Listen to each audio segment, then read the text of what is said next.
Welcome, everybody. My name is Abi Lopez, and I'm with my awesome friend, Dr. Jim Richards. Woo! Hey, good to be here. Good to be here. So, as you guys know, this is a brainstorm where Dr. Jim, I so appreciate that you let me ask your questions. We're going to start at a certain topic. We will try to pick up on our last session that was, can physical and emotional pain alter my chemistry? But don't be surprised if I take Dr. Jim throughout another areas where I believe that it would be beneficial for us to hear his response. Let me just mention to those who might be new or who don't know you, who've never heard you. Dr. Jim is absolutely incredibly dedicated to biblical truth that he discovered over his lifetime. But also, it's not that. He is super funny. He will put it in funny ways. So you can laugh, you can... That's right. But he will take you to the edge sometimes where you feel like, oh my God, what to do? Sometimes I stay frozen and thinking, Jesus, am I still here? Is rapture here or not? What's happening? So that's good. I love how you take us high and low. Let's pick up. You can interject at any minute. But you were speaking about one thing before we started session, and I would like you to know, even though it may not relate to the topic, but tell me, you said, don't call me nice. Oh, don't Sweet. call me. But here, what's the difference between sweet, kind, or nice? Because I believe that there is a difference. People may be nice, but not kind. You know, I actually just kind of joke around about that. One of the things that I found really, really interesting is how we create adjectives for which there is no fixed definition. Mm-hmm. Yes, For example, I hate when people use the word Christian. Mm-hmm. Mm-hmm. Because the word Christian is used in the Bible, I think maybe 3 times, but it's never used where God is calling us a Christian. Mm-hmm. In the Bible, God calls us by descriptive words that describe a function. Never just describes a position. Like we can be believers. Those are people who believe on the Lord Jesus Christ. We can be called disciples. We are people who are building our life on his teaching and his modeling. We can be servants. We can be, all of these words that God uses, but he doesn't ever call us Christian. Yeah. So one of the problems with that is, in America, and I don't know how it is in other countries, in America, since there is no biblical definition for Christian, a person can call themselves a Christian and you have no idea what that really means. Yeah. Yeah. Yeah. I was witnessing to a guy one time, and I never asked people if they're Christian, but this was back in the early 70s, and I was talking to this guy about being born again, knowing the Lord. He had no idea what I was talking about, so I finally said, "Are you a Christian?" And his answer was, "Of course I'm a Christian. I was born in America." Yeah, that's funny. So I'm a stickler for words. I'm a stickler for wanting to know what people mean when they say words. So really, I just I just joke around about it. It's like there's nowhere in the Bible that tells me to be sweet. It does tell me to be kind. It does tell me to be patient. It does tell me to be long suffering. It does tell me to be merciful. But if somebody says, "Well, you're sweet," I'm like, "Well, what the heck does that mean? I don't even have a definition for that."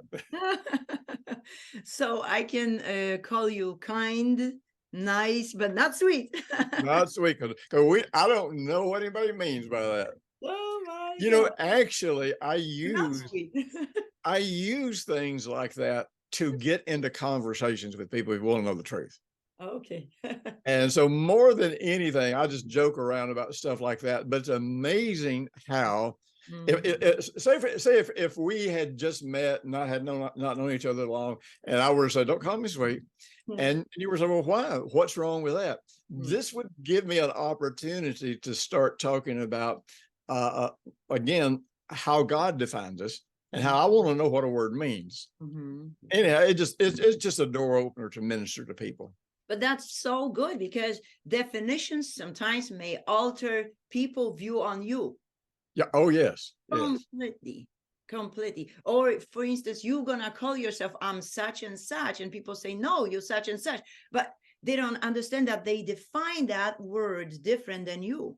Yeah. One of the things you have to do, I love personal interaction with people. Mm-hmm. Mm-hmm. I never actually wanted to be a pulpit preacher.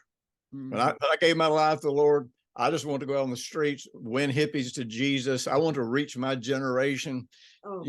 So I had home meetings. I had meetings on the street corners, all that kind of stuff. I really, really had no interest whatsoever in preaching in churches. And so over the years, because so many people would get saved and end up in churches, and when they would share their testimony, so I never even told people my name when I was out on the street. So they'd share their testimony. So I was just downtown, and this guy comes up, starts talking to me about Jesus, and so suddenly you got these pastors trying to figure out who is this guy that's winning all these people to Jesus. Yeah. And so that's how I ended up, speaking in churches. Mm-hmm. But one of the things that I realized is that communicating one-on-one, mm-hmm. when people ask questions, and see, Christians, I hate to say this, those of us that are the faith, we very seldom ever answer people's real questions. Mm-hmm. We answer questions not that they are really asking, but we answer questions based on what we want them to know. Or what we know. What we know, yeah. We don't know how to answer questions that we think we do. And we just hit the bushes. Can I say that in Polish? Yeah. You go in the bushes, you think you answer, but you don't. Yeah. And someone is polite enough to say, oh, thank you. Oh, okay. Yeah. Well, so when I first started preaching in churches, and people would come up and ask me questions, and say, "But so what do you believe about this? Whatever. What do you believe about the church?" I'd be like, "Well," I started realizing, the Bible says it's to a man's folly mm-hmm. to answer a question before he actually hears the question. Yeah. Mm-hmm. Mm-hmm. And so I would say, by the same token, it's to our folly to answer before we understand the question. Mm-hmm. And so I started realizing that people may say the word church. Mm-hmm. They may not mean what the Bible means. Mm-hmm. They might say the word faith. There you go. They might not mean what the Bible means. They think faith is hope. I'm hoping. Yeah. Well, it's just like one of the most often misdefined words today is the word grace. Mm-hmm. Oh, yeah. And repent. Oh, yeah. Mm-hmm. So when a lot of times when people talk about grace, they're talking about mercy. Mm-hmm. Or a lot of times they use the word grace, they're talking about forgiveness. A lot of times they use the word grace, they're talking about love. Mm-hmm. And so it's sometimes we just have to say, well, I can't answer that question until you tell me what you mean. Yeah, right. By that. Mm-hmm. And I call this locating people. Mm-hmm. You have to locate people before you can help them. And you have to answer the questions that are important to them. And you can't do that if you don't know what they mean. There is nothing more sad to me than hearing dialogue between people who are like from different planets, different mindsets, thinking, and they think that they are talking about same subject. But actually, if you intervene, you would say, guys, you are totally off, both of you. You are all on the other tracks. You have no idea what you're talking about, and you have no. But then you don't want to sound egoistic and narcissistic, like you know everything. So it's so tough to hear people. It is. Uh-huh. And invading that conversation as a third person. You're just standing. Oh my God. You don't know if you should leave or you should continue, because then you don't want them to feel like you're taking one side. Well, one of the things that, again, that we seem, the church, believers as a whole, tend to be incredibly weak at godly conversation. And if you're hearing somebody say something and you interrupt with a statement telling them what the word means or this sort of thing, then the real truth is you're inviting trouble. Yes. We tend to never ask questions. And if we want to find out what other people really mean, if we want to find out what other people really are seeking, ask questions, because questions are not attacks. They are not statements. And let them tell you where they are and what they mean, what the needs are in their life. So good. I love it. Very, very good. I had a thought, but I forgot.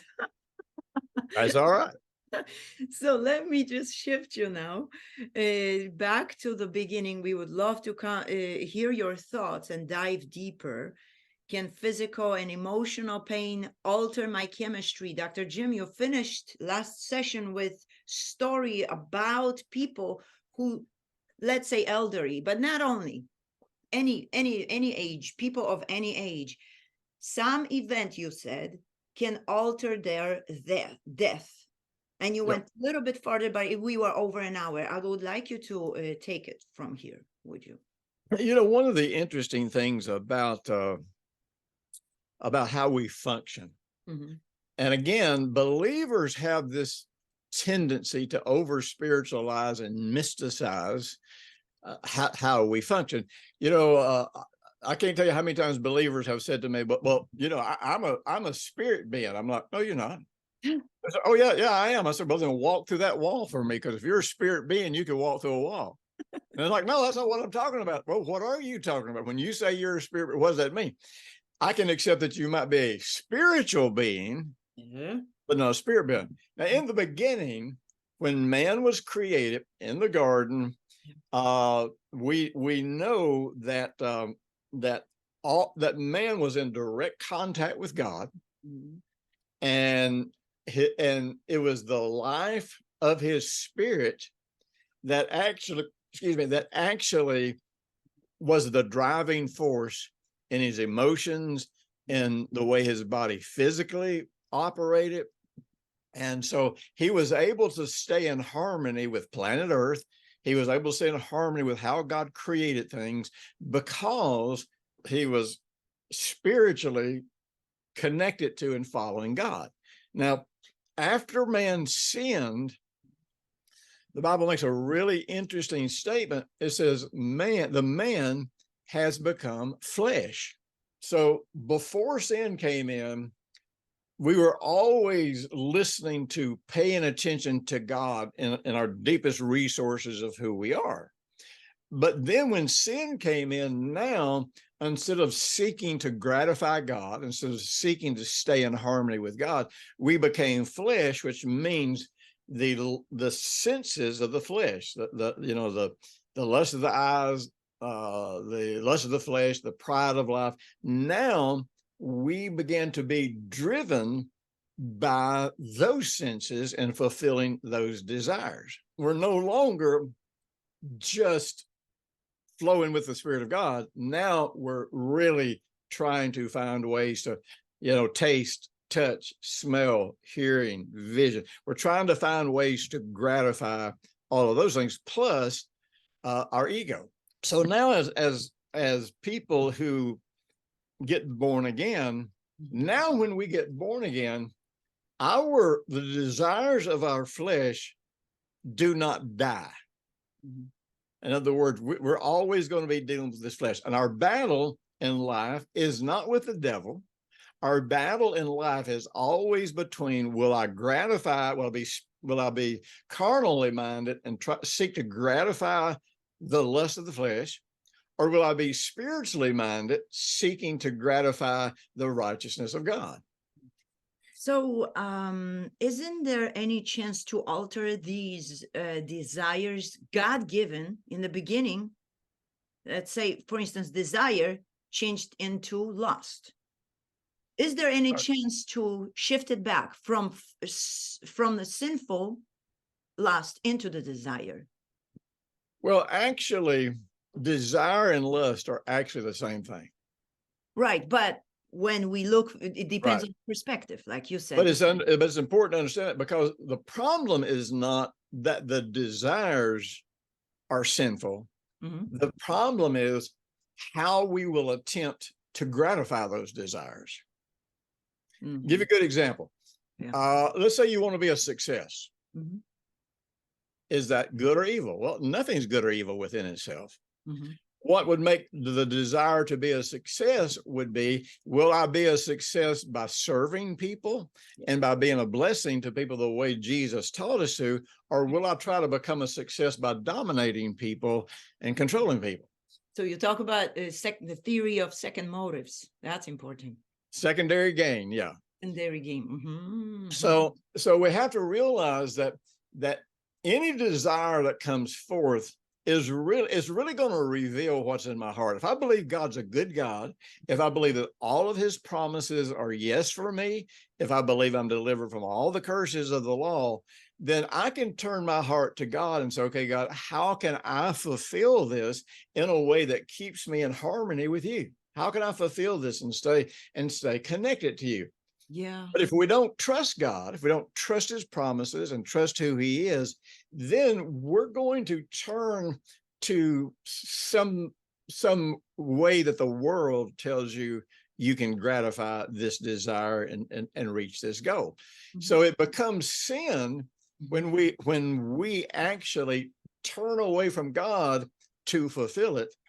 And that's where it becomes sin. So now once that happens, the word sin is I think one of the most misunderstood words in the Bible. So we have repent, grace, and now sin. Well, actually, every key word in the Bible has been redefined by religion over the last couple thousand years, so that even when people are reading the Bible or quoting the Bible, they very rarely mean what the Bible means. So it happened because of pride of life, lust of the eye, lust of the flesh. Yeah. So three components. Yeah. Wow. You know, right after I gave my life to the Lord, I immediately began to go out on the streets, and now you got to realize in the early 70s, the hippies prowled the streets. I wasn't out standing on street corners screaming at people like you see, in some of these places, but hippies would prowl the streets, and late at night, hippies would be all over town. And I would get my guitar and some buddies of mine, and we would go down and we'd go in a park, just start singing, playing music. Crowds would come, or I would just find ways to draw crowds, or I'd walk around and meet people and seek to minister to people. Did they call you Pastor Jim? Did they call you Pastor Jim or Bishop Jim? They didn't know who I was. It was kind of in the cold weather. I got saved in August. And so by the time I started going out on the streets, it was getting into fall. So it was starting to get cold. So do you know what a Navy pea coat is? No, you got to tell us. A Navy pea coat is a coat. I think they still wear them in the Navy, but they look like they're black, but they're dark blue. They're wool, and they go beyond waist length, about halfway down to your knees. And so you look like priest. No, it's not long enough to look like a priest. It's a military look, so to speak. But anyhow, I never told people my name. I didn't care about people knowing who I was. I wasn't trying to build a reputation. I remember that. Yeah. And so they would all talk about, they called me Reverend Mr. Black. Because of the coat. Because of the coat. So they didn't know who I was. And so anyhow, I was winning people to Jesus. And so I get a call one day from a mother of a teenager that I had won him and a bunch of his friends to the Lord. Yeah. And she said, if you don't leave our kids alone, we're going to have you assassinated. And I said, well, why? And they said, we are Catholic. We do not believe in this salvation that you're talking about. Wow. And so, I didn't know anything about Catholics or what they believe. So I went and talked to a priest, and I said, I'm down here sharing Jesus with people. I said, and I said, there's a group of people in your church that are threatening to have me killed if I don't stop. And I said, now you believe in being and people getting born again, don't you? He said, oh yeah, we do. I said, well, I don't understand what the problem is. And so we talked for a few minutes, and suddenly I thought, well, wait a minute. Will you define what you mean when you say born again? Yeah. And he said, oh yeah, it's when we baptize you. I said, well, will you define what you mean by baptism? He said sprinkling. I said, so you're saying that when you sprinkle a baby, that's when a person gets born again? Yes, that's what I'm saying. And so in their minds, I was challenging everything that they believed in their most fundamental aspect of how to know God. Did you notice as soon as you don't agree with someone's point of view, why do they take us as an enemy? Or why do they think that we are attacking them? Why we are not? We are not trying to push them. Yeah. No. Well, here's the thing. Most of the people religious people that identify as Christians, if they do not have an intimate relationship with the Lord, then all they have, their security then comes from their dogma, from their doctrine. And so when you do anything that might challenge their doctrine, in their mind, you are attacking their salvation. And so they become very, very reactionary because their security is not in Jesus. Their security is in the information that they believe. Exactly. And then you notice that many times the other side will say, you are the one that argues. You are the one that is trying to pick and choose those certain words. You are the one that creates strife. I'm not. No. Oh yeah, they will blame you for everything that they are actually doing.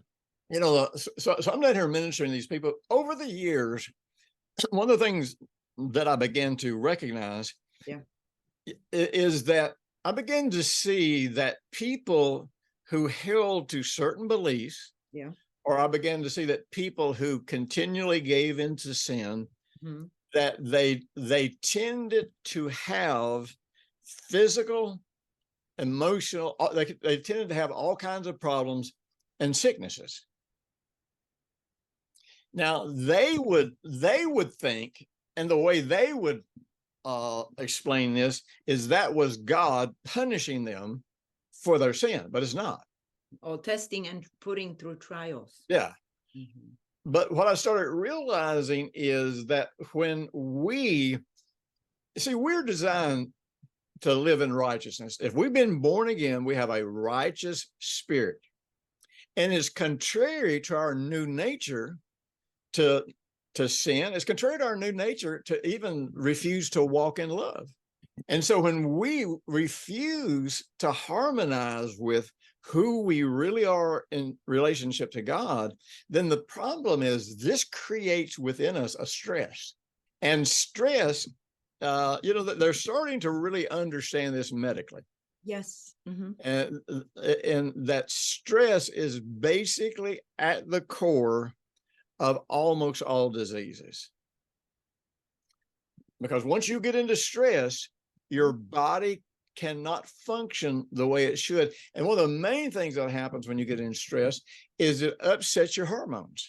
Wow. And so your hormones then start instead of regulating your body to stay healthy and the way that it should stay, now your hormones are keeping you nervous. They're keeping you feeling anxious. They're keeping you feeling pressured. And so nothing in your body now is working the way it's supposed to be, which means you are now that your body is not working the way it's supposed to, you now are becoming vulnerable to invasion of viruses, pathogens, all kinds of sickness, all kinds of disease. So yes, emotional trauma, whether it's a trauma from somebody hurting you or whether it's a trauma from us violating our true nature.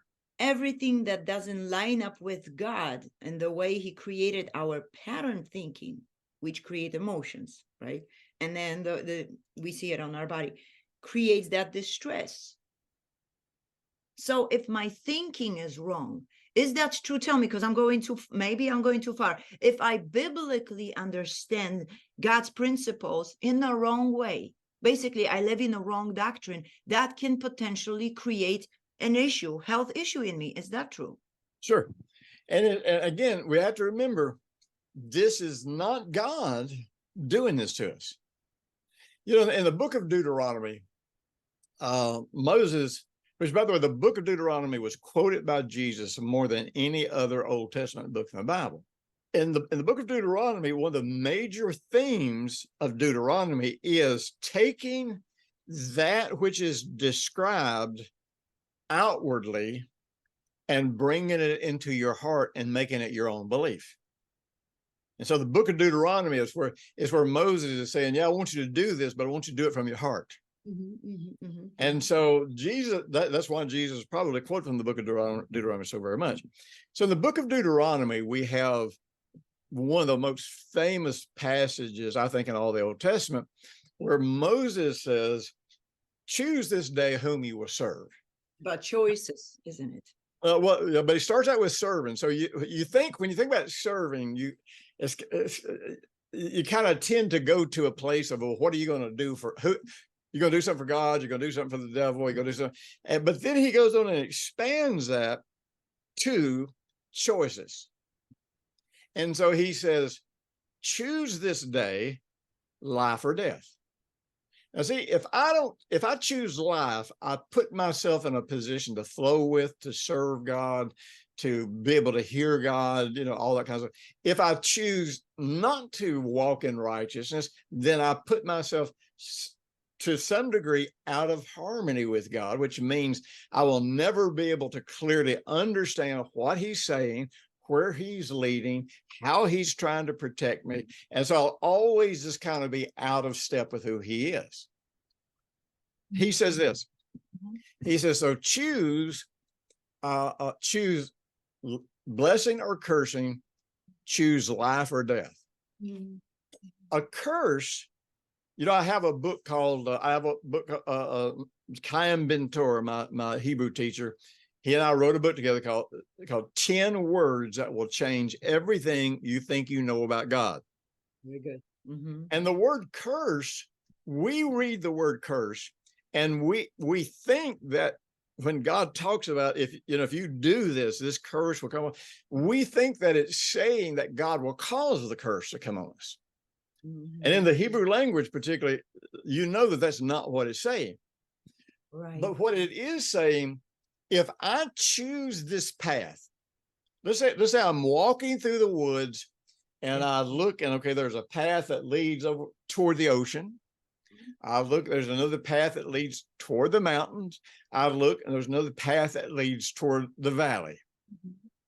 Well, whether I want the destination, the outcome, whether I want that or not, doesn't really matter, because once I choose the path, I have by default chosen the destination. So in the law of sin and death, and there's a law of sin and death, and this is not, the law of sin and death is something people just deeply, deeply misunderstand. The law of sin and death is not saying that it is legal, for death to come on you because you violate the law and all that kind of stuff. It is saying there is a law that says when you choose sin as your path, no matter what kind of sin it is, big sin, little sin, doesn't matter, then you are choosing the outcome. You are choosing the destination. And this destination is always going to be some degree of death. Yeah. Sickness is a degree of death. Wow. Let me write it down. Anything that is less than everything that Jesus has given you through his death, burial, and resurrection. The glory of God, the Bible says all have sinned, fallen short of the glory of God. Well, the word glory comes from the Greek word doxa, and the word doxa means the view, the opinion, the reality. Now, it also means the splendor, the greatness, the brightness, the wonder, all that kind of stuff. So all this splendor, all this greatness, all this wonderful aspect of life that God has for us is what we have in Jesus. Doxa refers to us as well, or does it describe God? No, it describes that.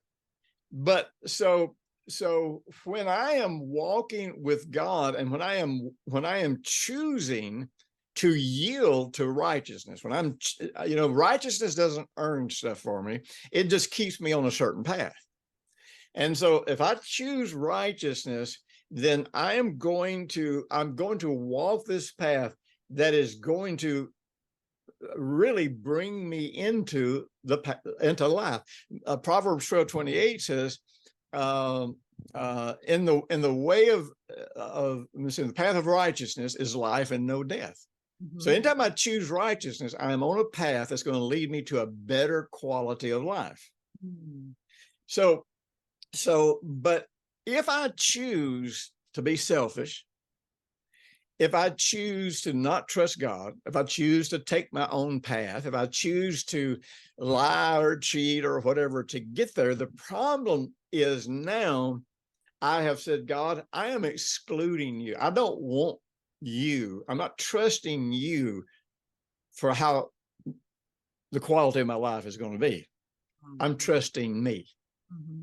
Wow. And so the problem is, to one degree or another, sin always causes me to experience something less than God's version of reality.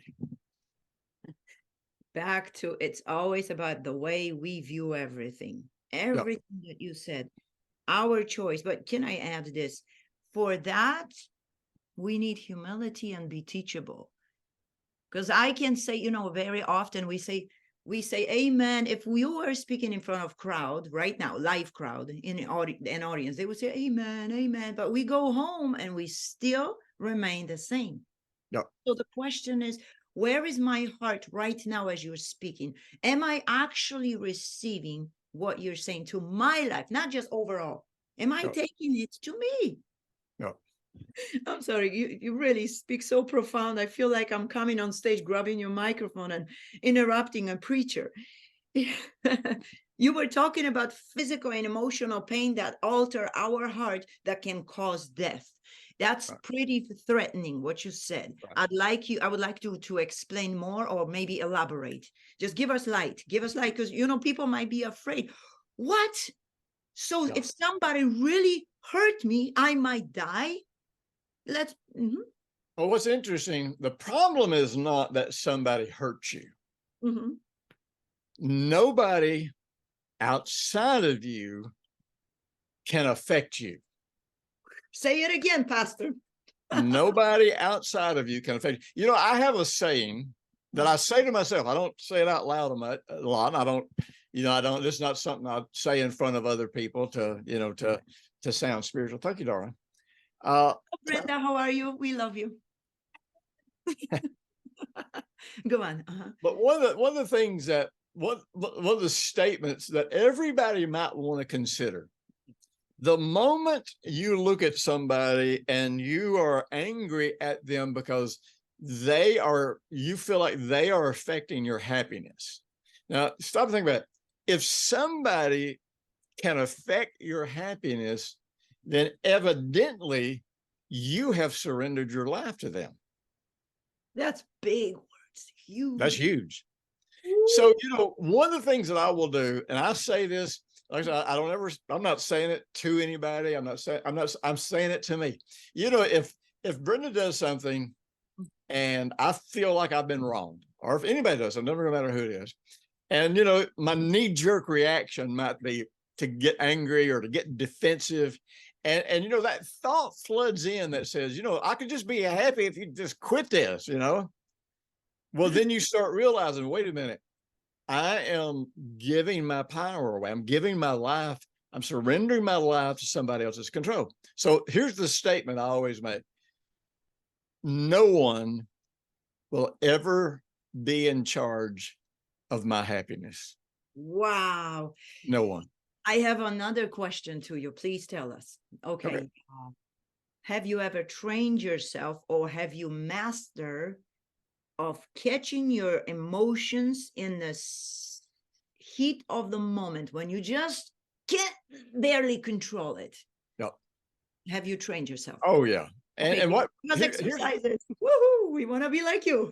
One of the most interesting health exercises that I teach people is how to breathe properly. But I can't, when I'm super mad, I'm not thinking and remembering about breathing. But think about this. So what happens, everybody, believe it or not, see, most people die in their sleep. And one of the reasons people die in their sleep is because every night in your sleep, you go into hyperventilation at some point during the night. Really? Everybody? And so when you go into hyperventilation, then your heartbeat starts speeding up and your blood pressure goes up. And so since you're asleep, you can't consciously regulate that. When you get angry, you go into hyperventilation. When you get stressed, you go into hyperventilation. So what controls that when I sleep? My brain? Well, again, that's that thing where you're feeling stress. Usually what's controlling it is your hormones. Your adrenaline is kicking in. And so your adrenaline kicks in when you get stressed, then it starts making your heart beat faster. And this is where people have heart attacks and, that kind of thing.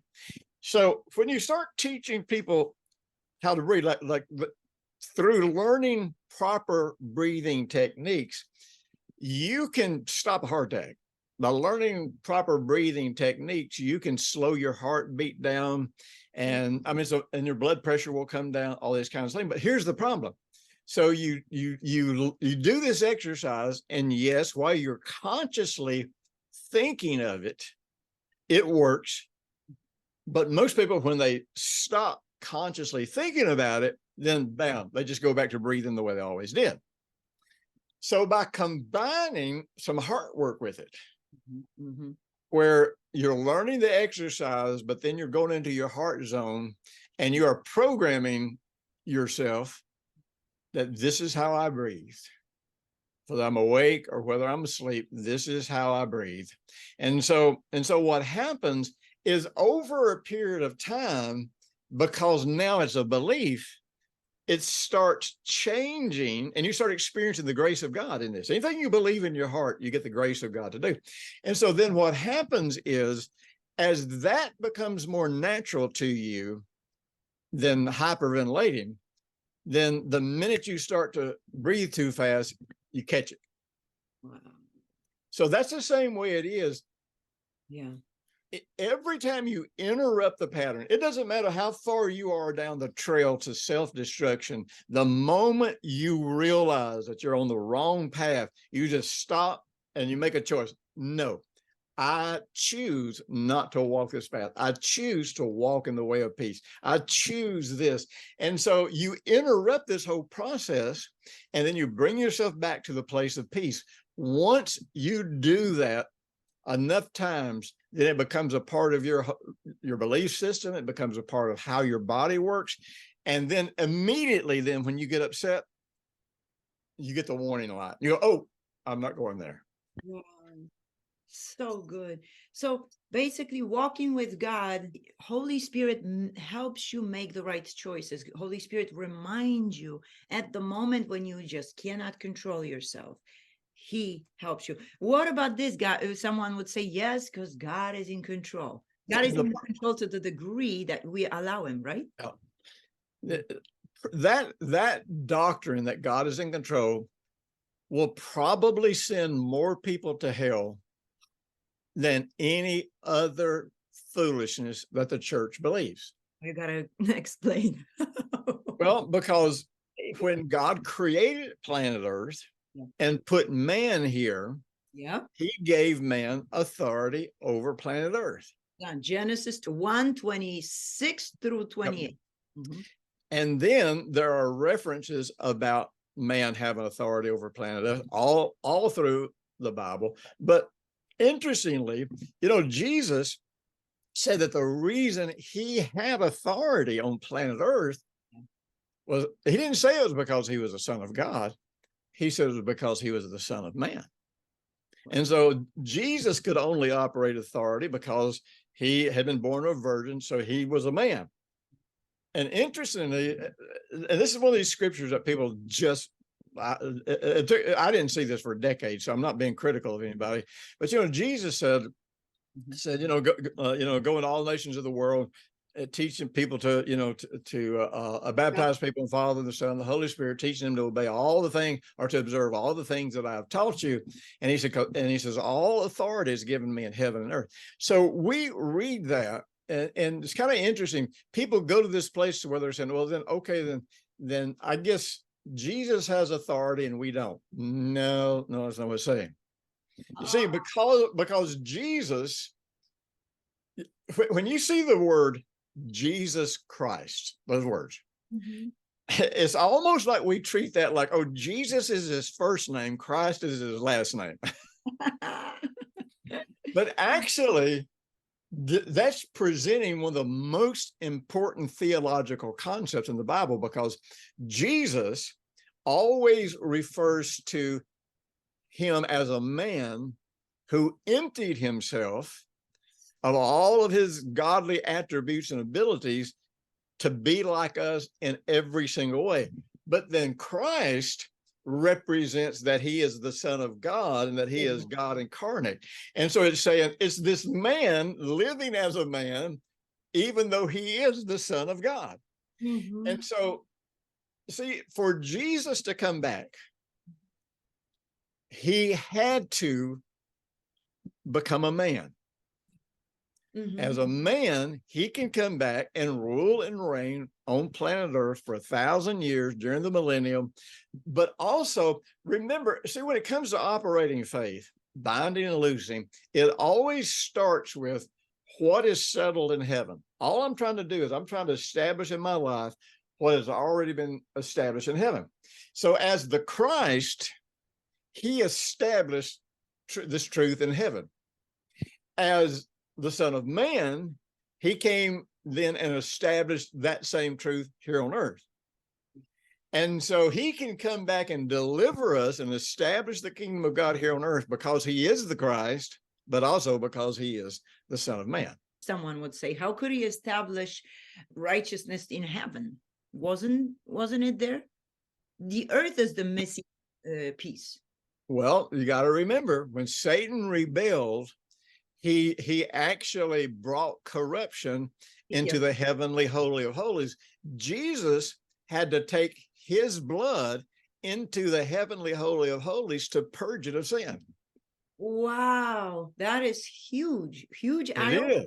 People, we always look at the earth as the only polluted one, but you talk about all creation, like you just mentioned, Mark 16:15, to all creation. Look, it says all creation, not just earth, to preach the gospel. So question, I'm literal. How can I preach the gospel to all creation outside of men? Well, interestingly, we as believers actually have influence on everything that's happening in the world just because of what we believe. So everything has to, we have authority over everything. Yep. Here, let me say this way. We have authority over everything except other people. Thank you. We can't control other people. We can't run their lives. We can't tell them what they're supposed to do. And the one place we do have authority more than anywhere else is over our own lives, making our own choices. Wow. Yes. This is huge. It is huge.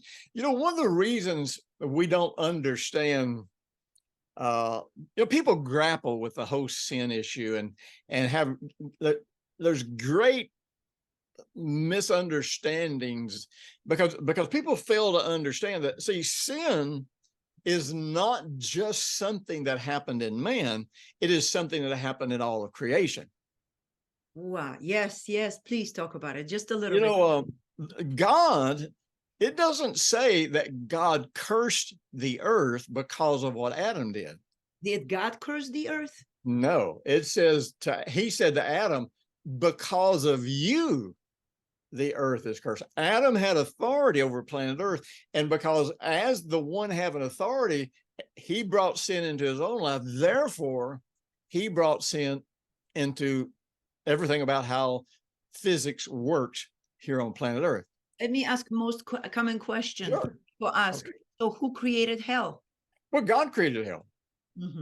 God created hell for the devil and his angels. Another common question. Oh, I'm sorry. Go on. But then you have to understand, once man decided to align himself with the rebellious angels, then now man puts himself in a category where there is no other place for him. You know, interesting question came in the other day on through email, and the guy was saying, I still just cannot understand, if God's a loving God, how can there be a hell? Now stop and think about this. If the wicked are not separated from the righteous, I'm talking about totally separated from the righteous, then this cycle of corruption repeats itself all the way through eternity. Because there would be wicked people here to do wicked things, to bring violence and sin and corruption into the world. And so when a person chooses by default, when they say, I don't want to be with God, I don't want to be religious, I don't want to be righteous, I don't want to be up, I want to be over here partying, I want all this over here. Well, that person has chosen, they have made a choice that says, I don't want the life that God has offered. And I'm aligning myself with evil. I'm aligning myself with wickedness. So the truth is, God is not, in a certain sense, he is not the one sending them to hell. They are making the choice to be alienated from the life of God. It's their choice. Again, back to choices. We should call that always choices. Oh God, no. Help us, Lord. No, hold on. I say wrong. Even that. He already helped us. Yep. This is so, you know what I love about your speaking? It's so simple. Yeah, it is simple. Thinking simple. Now, another common question that comes to me often when I talk to people: God allowed evil, knowing that Lucifer will fall and rebel. So, see, God actually the ultimate allowance comes from God. Well, you have to realize, and man, this gets into a place that you know, the heart is the seat of understanding. And this is very important. You never really understand with your mind. Now, in understanding, one of the things that understanding is when you have this capability to see all of these parts and pieces, many of which seem contradictory or paradoxical, and suddenly you see them and you realize they're perfectly unified. They are in perfect harmony. And even when you can't explain it, somehow or another, you can just perceive that it is. And so when we think about creation, we don't think about creation from the perspective of the power of God or the miraculous. Yeah. We think about creation from the perspective of magic. We have this idea that God just said, let there be an earth, and bam, an earth appeared. No. In order to create the physical world, God had to create every law that would govern the physical world. In other words, he you know, every time he would say, let there be, in the Hebrew, it indicates that the first thing that he did, he had to conceive every part of that in his heart before he spoke it. Yeah. Yeah. And so he would conceive, if I'm going to have light and darkness, I've got to conceive, what does that mean? How does that work together to create a perfect world? You know, there is a word or a phrase called I believe it's called the Theanthropic Principle. Now, the Theanthropic Principle is something that scientists know and realize, and I believe it's anthropic is how you pronounce it. The Theanthropic Principle says that all things in creation had to be present, had to come into existence at the same time, or otherwise it could not sustain life. Exactly. And so all of the laws of physics were conceived in God's heart. He didn't just magically make an earth appear. He conceived what it would take for an earth to appear. He conceived what we would need for a universe, for a galaxy, you know, all of those kinds of things.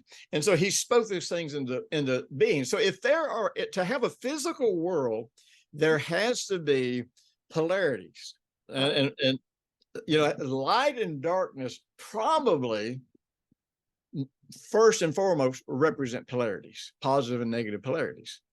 Question the Genesis 1:2 or 3 says, and God created and heaven and earth, then waters, then this, then animals. So there was some kind of degree of well, there had to be order, but see, man couldn't be here. Life couldn't be here. Animals couldn't be here. No kind of life could be here until each of those layers of order were brought into being. But all of that had to be here once there was going to be life. So notice that the creation can exist without man, but man cannot exist without creation. Well, it's questionable if creation can exist without man. Or how long? Because look, there was no man, but creation was ready. So I mean, so stop and think about it then. So we have trouble grasping that in order to have light, you have to have darkness. Yeah. In order to have an up, there has to be a down. In order to be a left, there has to be a right. So in the law of polarity, and you can't have a physical universe without the law of polarity. That's the first thing that you have to have in order to create anything physical. Do you think that this law exists in heaven? I doubt it, because in heaven, we are not flesh and blood can't inherit heaven. And so we're not going to be living and dealing with physical properties. We're going to be living and dealing with spiritual properties. That's why I know we don't want to focus on people that die, have near-death experience. But whenever someone comes back, they say they can explain us what they saw, because there are different laws. So how are you going to explain dimensions or the laws? Like, no, you can't explain it. Yeah, I mean, you can describe it as good as you know how. Yeah. So stop and think. So God's motive for bringing man into the world, I mean, there were, God has a series of motives, and I'm not going to go into all of them now, but when we know those motives, we start understanding what is the driving factor behind everything that happens with God. But God wanted to have a family. He didn't want an army. He didn't, he wanted a family, and he wanted to have a loving relationship with that family. Now, you can't have love apart from freedom of choice. So if you have freedom of choice, then that means a person always has the choice for righteousness, for unrighteousness. They always have the choice to walk in love, to walk in hatred, or whatever. So God didn't, there just couldn't be love, there couldn't be life, there couldn't be all these positive, healthy things if there weren't choices. Or to fulfill your desire in God, or in something else that you are desperately trying to fulfill. I mean, to do your plans, your, I don't know, find gratification in some vision, build church or something. Go on. So we have to understand, this all comes down to what we've been saying. You and I both have been saying this whole thing. It all comes down to this. I am freed from the law of sin and death. So many people, again, will take that and they will say, well, then the law of sin and death can't affect me. Or no, you're misunderstanding what that means. Being free from it means that now that you have a righteous nature, now that you've been born again, it has no power over you. But you can still choose to function in the law of sin and death, or you can choose to function in the law of life in Christ. Wow. And the only difference is now, before we got born again, we had no choice. We were slaves to unrighteousness and sin. So everything comes down to making a decision, and God has already put in us all the power, all the strength, all the righteousness that we will ever need if we're willing to make the decision to walk with him. And really, that's how we stay healthy, living in peace, not violating our conscience, walking in love. All of these things keep us at a place to where, to where we're not stressing out, where our hormones are not going crazy, where our nervous system isn't, shaking us out of the bed at night. We're just living in peace. Therefore, in that environment, we stay healthy. So many amazing nuggets, Dr. Jim. This is absolutely a 3-time listening session, at least 3 times. At least. I would like you to mention your new Cyber Church series, if that's okay. Just tell us what's upcoming, if that's okay. Well, the one's going right now is the law bad? But then we have one that's going to come up that will be starting. I think it's the 21st of this month, where we're going to be talking about sanctifying your family, and I'm going to be talking about some principles that you can utilize. They're very simple, clear biblical principles where you can utilize to have the greatest level of influence in your family's life than probably you have ever imagined that you could have, so that during these dark days that we're living in and that are continuing to come upon planet Earth, we can keep our families strong. And here's the deal. I want all of my family to be ready to be the bride of Christ, so that when Jesus calls us away, we all leave here together. And I'm not sitting here as a parent and a grandparent thinking, "Oh, I need to stay here and take care of my kids." It's be like, no, I took care of my kids while I was here. We're leaving together. But Pastor Jim, my kids don't want to hear about God. What am I supposed to do? Quit being a jerk. Most of the time, if our kids don't want to hear about God, it's because of what we're modeling to them. Wow. Ooh. We make, it's kind of, give you a good example. I think you and I talked about this in one of our broadcasts one time. Parents their child does something, and then they're going to maybe give their child a paddling or something, or they're going to punish them in some way. And they'll look them in the eye and they'll say, "I just want you to know I'm doing this because I love you." Well, the message that gets sent to that child is, these bad things are how you show love. Oh, wow. And how God is showing love. Well, and eventually they project that over onto God. Almost everything that we do and that we've been taught about how to raise kids and how to have great marriages is anti-biblical, is anti-God. It doesn't work, but we keep trying to make it work simply because we don't trust God enough to do it His way. And I'm going to share some incredibly simple truths that you can just say, okay, if this is true, there's a whole new way for me to be involved in influencing my family for the kingdom of God. Sneak peek. Are you gonna mention to parents to take phones away from their kids, from those TikToks that brainwash them? Well, you know what?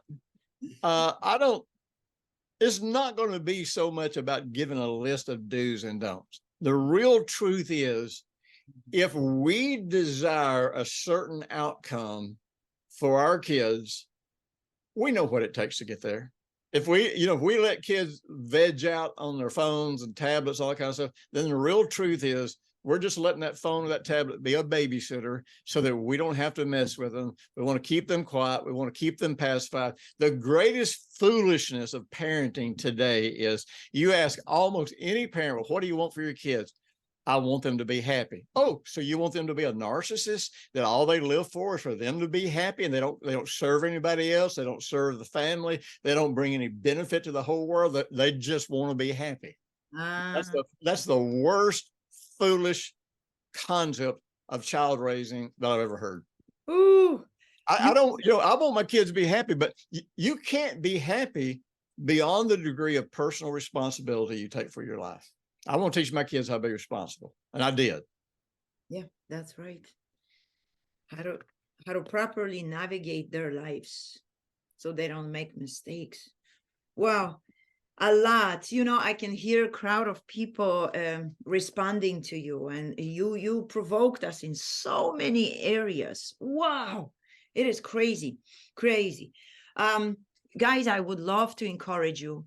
Post, comment, even if you got offended somewhere, just post it so we could. No, I'm just saying, sure, we can come back and answer questions. I'm fine with that.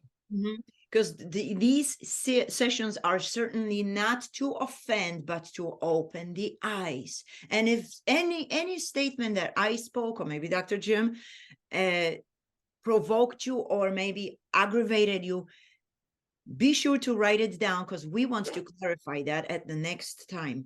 So you, even if you have different opinion, you're going to understand where we come from and why we say this. Even though Dr. Jim explained a lot, I know I was taking him off track sometimes purposely or something like that. Like, why Deuteronomy this? Why Mark 16 says this? Why Jesus? Why we talk about sin? Why we are trying to give you proper definitions of repentance, of sin, of our faith, of grace, because there are so many flaws that we are taught, and we subconsciously adapted this as our own or biblical, while it's not. Yep. It's not. And you know, the wisdom is shouting on the streets, but we just bypass. We just keep driving, and we don't see it. And wisdom is literally screaming, please don't do it. Please don't do it. Yep. Can I finish with one quote that I saw today on Facebook by Absolutely very, very good friend, Pastor Dennis Diaz. Let me quote that, and I would like you to give a feedback on it. Where is it, please? Oh, there it is. First, we overlook evil. Then we permit evil.